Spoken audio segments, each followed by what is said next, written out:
কৃষক বন্ধু প্রকল্প নিয়ে সুখবর চলে এসেছে।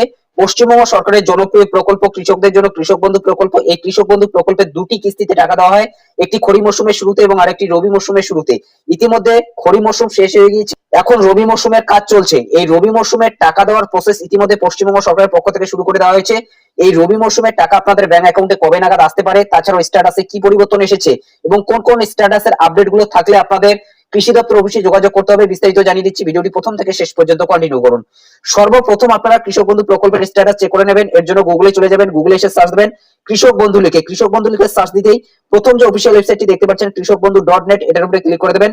কৃষক বন্ধু .net এর উপর ক্লিক করতেই এই ধরনের কিন্তু ইন্টারফেস খুলে যাবে। এখান থেকে একটু আপনারা উপরে তুলে নেবেন। এখানে একটি অপশন পেয়ে যাচ্ছেন নথিভুক্ত কৃষকের তথ্য। এই নথিভুক্ত কৃষকের তথ্যের উপরে ক্লিক করে দেবেন। এরপর এখান থেকে আপনি ভোটার কার্ড, আধার কার্ড, ব্যাংক অ্যাকাউন্ট, কেবিআইডি অর্থাৎ কৃষক বন্ধু আইডি অথবা মোবাইল নম্বর যে কোনো এক মাধ্যমে কিন্তু আপনার স্ট্যাটাসটি চেক করে নিতে পারেন। তো আমরা